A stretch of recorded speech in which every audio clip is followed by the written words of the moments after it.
Welcome back. Today is yet another amazing day for another experience with another amazing expert. Today is all about families. My heart is for the family unit. Like, I am so drawn to the family unit that anyone that is doing work for the family unit just touches my heart. And so when I was choosing experts, this expert caught my attention because his work is to help families. And he's done it for the longest time. And I just wanted to have a conversation with him around the work he does because it is so impactful. I just want everyone to learn about it, the awareness, the knowing, and hopefully at the end of it all, you can share it with one person whose family can be transformed by the work of this expert. I'm talking about none other than Gregory Meadows, a dynamic owner of Walking Meadows and an esteemed family coach. With over 21 years of coaching experience, Gregory has guided hundreds of families find peace, connection, and love. As a speaker, parenting class facilitator, and support group leader, he brings a wealth of knowledge and compassion to his work. His diverse skills include over 14 years in nonprofit and more than 20 years in sales analysis and clinical settings. He excels in critical decision-making, project management, social media campaigns, and leading groups. He's known for his proficiency in high-stress situations and problem solving. He's adaptive and fostering a positive change and growth in the world. Through his deep immersion or immersive virtual parenting classes and one-on-one coaching, Gregory offers confidential support to caregivers and adolescents. He specializes in navigating life's major challenges, such as grief, trauma, bullying, or stress. Today, I really want to dive in and get him to share his wisdom with us and help us understand how we can really save our families and live the life that we once dreamed of living. Mr. Gregory, welcome to the World's Best Kept Secret podcast. I am honored that you're my guest today. Thank you, Prima. I'm honored to be here. What did I miss when I talked about the work you do that we need to know before diving in? Yeah, you mentioned a lot of great things. I think the most important thing is that parents don't get a manual on how to do everything perfectly. And so we need to be open to learning, being open to growth, and everybody is doing the best that they can. So when we come from that place where we know we're doing the best we can, but we could still use a little bit of help, that allows us to grow as parents and help create the life that we want, but also prevent stress, conflict, things like that in the future. Tell me exactly how you help people.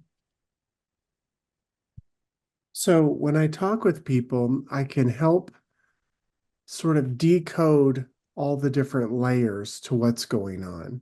And what that means is I use my insight into family systems and trauma to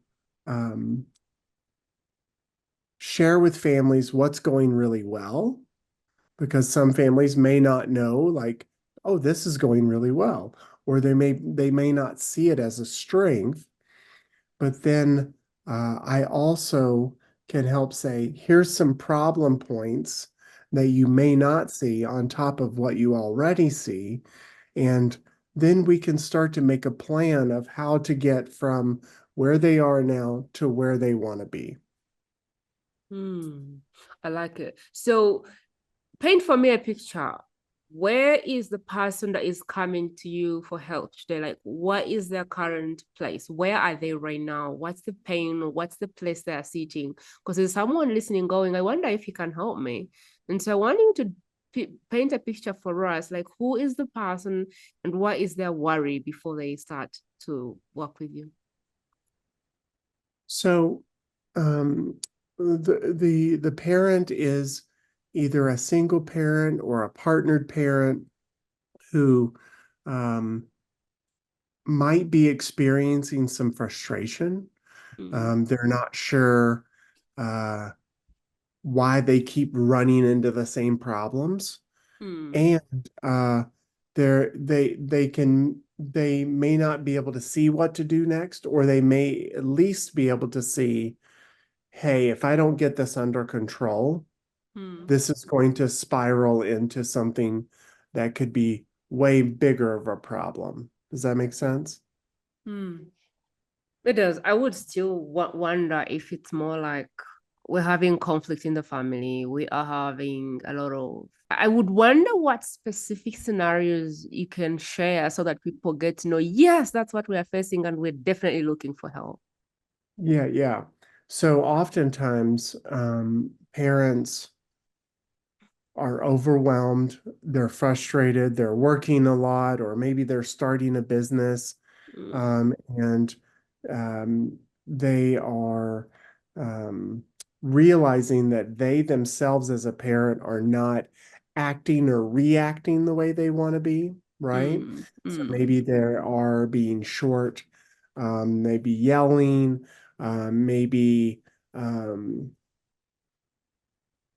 blaming the child, like, mm, oh, the child is causing this issue and that sort of thing. It's not me.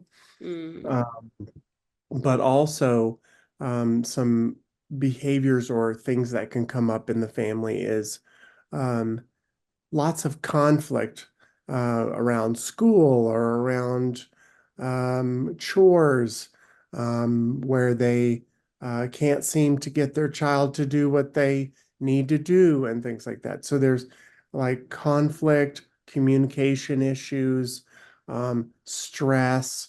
mm, Children are acting out. Um, maybe they're running away from the home, or maybe they're trying drugs for the first time. Maybe they are not attending school, things like that. I would love to hear where you started with all this. How did you get involved in this? I think your story would be really nice for us to pick from your experiences so we can kind of see that you're really talking because you've been there and you've Yeah, experienced these things. Because I believe that that's what makes your work really powerful. yeah, yeah.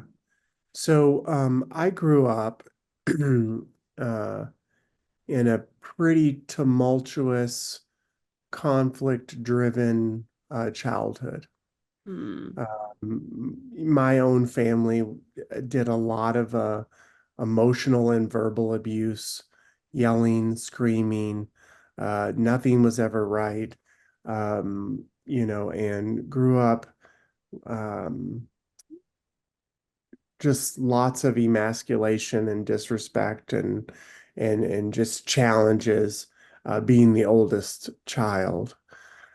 So uh, growing up in that sort of childhood kind of planted some seeds that allowed me to have compassion for families, for other mm, children going through stress, trauma, abuse, things like that. And mm, I always tell this story that when I was in high school, I kind of knew what I was good at, but I wasn't sure what I wanted to do. And the mm, guidance counselor said, "Hey, well, what do you want to do?" And I said, "Well, I'm not sure, but I like talking with people." And they suggested being a therapist. And I mm. said, okay, I'll do that. And so I went to college and got a degree in psychology, and then a few years later got a life coaching certification. And I have a saying, out of your greatest wound can come your greatest gift. Mm, I feel that children, as we're growing up, the seeds of who we are going to become mm, um, get planted there. And as we grow up, we sort of get to discover our purpose, our passion, our gifts and talents. And so for me, I have a gift and a talent for understanding families because I went through my own experience as a child. And, I want children to change this planet for the better Mm, in one generation. I want to be bold. And I feel that if we can help parents heal themselves and allow children to do what they do, which is use their creativity, use their imagination, mm. challenge the status quo, we can change this planet. What a way to change the generations than impact the future, like the next generation. I really love this. I know you have a process for helping families, and I would love for you to share it if you don't mind. Like your process over the years for helping people come from this place of misunderstanding, miscommunication, conflicts to really what they want, which is a peaceful family that is thriving. Yeah. Mm, So there's a couple ways that I can interact with families. mm, Um, One of them is one-on-one. So this is for a family who really wants individualized support. mm, They would contact me via email or phone, and we would set up a consult. And then from there, we would lay out a 4-week plan. mm, I really believe that I want to do a lot of work in the first 4 weeks. If we can make the biggest shift in the first 4 weeks, I can help set them on a path and give them homework and give them tools that they can implement going forward. mm, A second way that families can reach out or interact is through a virtual parenting class. That is a 9-week confidential class where they're in with other families. And the greatest gift among just teaching them how to think and interact with their children differently is we create new friendships and new relationships with other families because oftentimes families feel alone. They're the parents have friends that are not going through the same things that they're going through. And so we end up creating relationships and letting other parents know that they're not alone when mm, they're dealing with these challenges and that sort of thing. And mm, so do a 9-week course there. If families graduate, we do a refresher class every 6 months at no charge to them. And we mm, can offer them email and text and phone support during that virtual parenting class for more individualized support around the principles of the parenting class. And mm, then the last way would be a virtual private parenting support group. This is where I have 6 families or less. They can come to the class and get individualized um, support with other families. It's a little bit smaller than the parenting class, mm, and they get real-time feedback and can actually be with other families. And it's more problem challenge focused. The mm, parenting class is more psychoeducation. So we're teaching principles and tools with a little bit of support. And then, of mm. course, the one-on-ones are the greatest amount of support. So I'm going to put something for my editor because I want him to cut this and put it somewhere else. Hi, Emma. So if you're watching this, I want you to cut Gregory's housework with him and put it right after the part I'm going to ask him now because I want his process to come before his offer. And so I want you to cut this answer and put it right after the answer he's going to give because he's giving the how before the process. But I want him to give his process and I want to ask him the next questions before this part. But this part is fine. It's just it's in the wrong order. So I want you to cut out this, but I want you to bring his process before his offer. Cut. So, Mr. Gregory, I know that you have a process like point A to point Z of this parenting mix or chaos. And I know Mm. that you do have a thought leadership around it. And my question at this point is if I was a parent and I just thought, oh, parenting is chaotic and these things happen and, kids misbehave and everything is chaos, and I'm on this video and I'm going, so maybe it is not as chaotic. Maybe it's actually people who figured it out. There's people who have an actual process to help me. I would love for you to educate this parent around. I know you have back-end programs and everything, but at this point, I want you to help us with the process of, so how does it work so that they can begin in their mind to understand why they don't have the results that they have? That's a really great question, Prima. So oftentimes you're right. Parents kind of know when things are going wrong, or they Mm, know if they're overreacting and things like that. And so this is an opportunity to have an expert come alongside you mm, and and reinforce the positive things you're doing and also point out some of the challenges. And so we can do that in real time in talking with parents, them reaching out to me via text or email or phone. And they can say, well, here's the situation. Here's what happened. I did this, they did this, my child did this, and that sort of thing. And so by sort of replaying the events, mm, we can talk about where there could have been a pivot or a turn or a step back or a step forward, if that makes sense. So mm. when What I'm I'm talking, picking, what I'm picking from you is that you seem to have like a consulting model where every situation is different. And so you don't have like process 1, 2, 3, 4, where you take people through. It's like every individual is different. And so I am going to help them based on what's happening for them. Am I hearing that correct? Or are you saying, no, there's still a system behind that I'm taking them through, even though I am customizing it for them? it's really each family is unique. Mm, So one size will not fit all, right? mm, There are some common themes that happen in families, mm, but each parent reacts different, learns different, needs different types of practice, and each kid is different, right? So it's a unique combination of factors mm. and stresses and challenges. So being able to respond to that uniquely and individually is the most important. If I were to apply kind of a universal process, that will not work for every family. But do you have like buckets? Like when I think about parenting, my head goes maybe communication.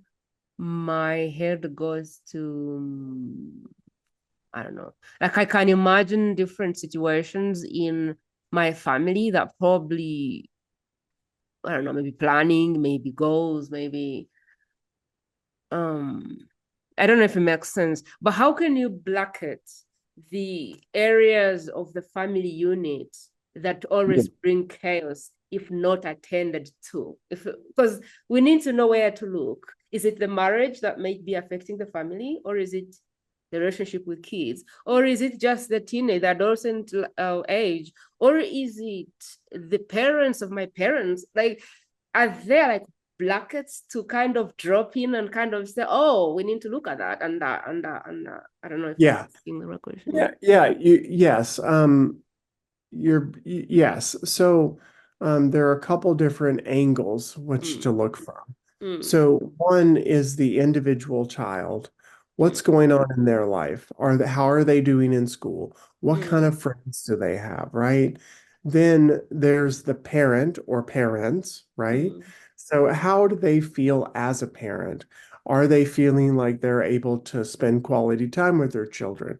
Are they able to accomplish the other things that they need to do in their life? And then a third factor would be the how, like, if it's two parents, how are they parenting together, mm, right?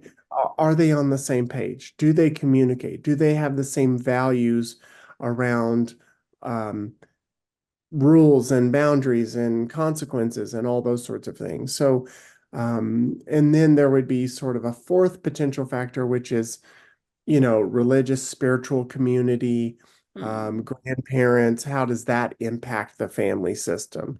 So I would say that there would be 3 to 4 buckets to look at. Mm, right? Look at the child as an individual, look at the parent as an individual, look mm, at the parents if they're partnered as a system, mm, then a larger context of family, community, culture, society. mm. In your many, many hours of doing this, what do you find to be the hardest part of harmonizing families? Willingness to change. Is it the willingness to change or the willingness to unlearn what they think they know? Yes and yes. Yes.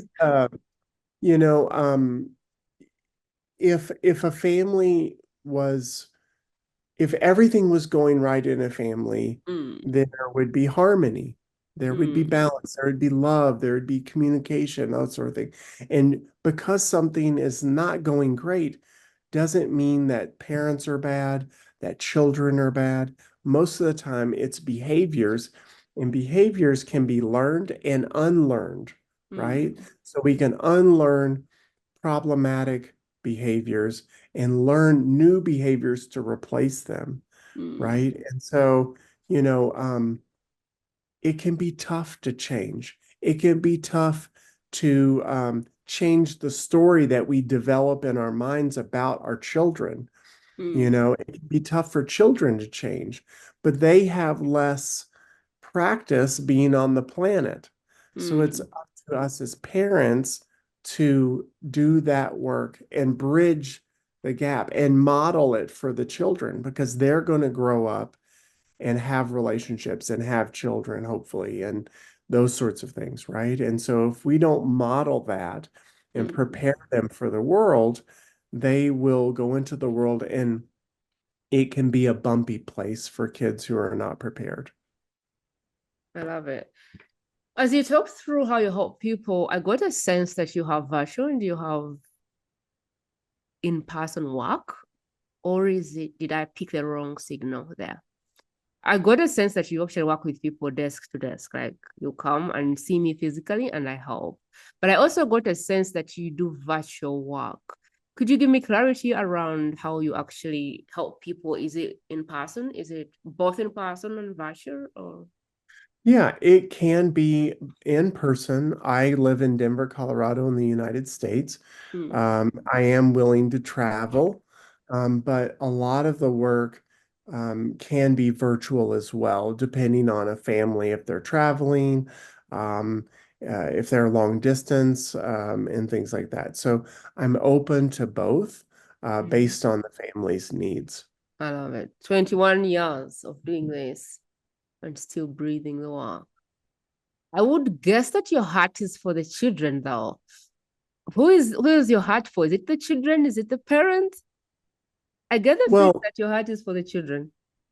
the heart, yeah, the heart is for the children because they're Mm, going to change this planet for the better. So as adults, mm, we sort of shut down our imagination. We shut down our creativity. We shut down our curiosity about why things are the way they are. A lot of times we accept the way that society is, the way that our culture is, the way that our political systems are. And children don't have that. They haven't been beaten down by the world yet, and told that they can't do this and they can't do that. And mm, so children are creative, they're imaginative, they're curious, and in a really great way, they can be a little rebellious and they mm. can challenge the status quo. So I really believe that children can change this planet in a profound way if we as adults heal ourselves and get out of the way and just let Mm. them do the great work that they are going to do. I love that message. Get out of the way. That is my biggest lesson from Gregory. You, as a parent, if you can allow yourself to get out of the way, your children will surprise you. They will change the world. Yeah, What is it we haven't touched that people need to know about the work you do? What did we miss? I truly believe that parents have a noble intention that their children are to grow up to be great adults, Mm, great citizens, and that sort of thing. So I truly believe that most parents are doing the best they can. Mm, And I just want to use a strengths-based approach to add to what they're already doing that's great. Because each mm, family has really wonderful things about their family mm, and has things that maybe are challenging. And, I'm not here to shame anyone or judge anyone, but I want to remind families that, like, for families that are struggling, families that want more harmony, that it can be done in the midst of all of that pain and conflict and feeling of hopelessness and that sort of thing. It can get better. It can get better. If I was listening in and going, maybe this is the hope. I've been praying, and there's this man on YouTube saying my family can get better. Maybe it's a miracle from God. What should I do to actually make this miracle come to life? Yeah, exactly. You can reach out to me, Gregory at walkingmeadows.com. Hmm. And you can also find me on Facebook and Instagram at Walking Meadows. And reach out and email me. Or you can even call me. My numbers are on my website and on social media. So, Hmm. We will put every link that can lead you to his work in the show notes. So if you're on wherever you're watching this from, there will be notes below this, and just scroll through. And we should give you every way that you can contact Gregory, and whichever way is easier for you, he'd be more than happy to have a chat with you. Just let him know where you saw him, and he'll probably know what he promised you when he said reach out. He won't be yeah. angry at you. What would be your last words of wisdom to someone who is parenting in the dark? I like to call it parenting in the dark because you somehow got married. By luck, you're still married. And then by luck, you got children, and okay, that didn't kill you. By luck, you're going through this, and hopefully you end up alive. I call that living through life blindfolded. That's how I like to call it. When you haven't stepped in and educated yourself and gotten the awareness and the tools and the help, I feel like you're just living through life blindfolded, and hopefully the car doesn't crash you one day. So if there Yeah. was a parent who was earlier walking through this process blindfolded, what would you have to say to them before we jump off as words of guidance for where they are right now? Yeah. Um, I would ask a parent, what is your why? And what I mean by that is, um, what do you hope for? What do you want for your family? What do you want for your children? And a lot of times we may not know the answer to that, but Mm, having a big enough why, like, why are we doing this? What do I want for them? Why mm, am um, why am I taking my children on vacation? Why did I decide to have a family, right? mm, Or even if I didn't decide to have them, you know, why am I going to be the best parent? What is the why? And I think when you have a big enough why, mm, things come into view. We have a direction, we have a destination, and the journey, because it's like many people say, it's not about the destination, it's about the journey, but mm, we need to know the direction in which we want to go, right? And to really be curious, to take a breath, take a pause mm, when things are tough, ask lots of questions, and don't be afraid to ask for help. mm, It can be the greatest gift you've ever given yourself and your children and your children's children. Amazing. Amazing.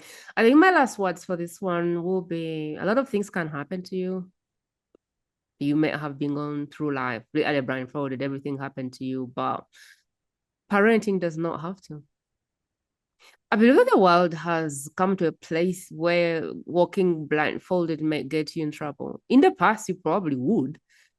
If you're living in Uganda, where I am right now with my husband, you might try because it's not yet busy and technology is not yet that serious. But if you're walking in the middle of London blindfolded, I think you could get yourself in trouble.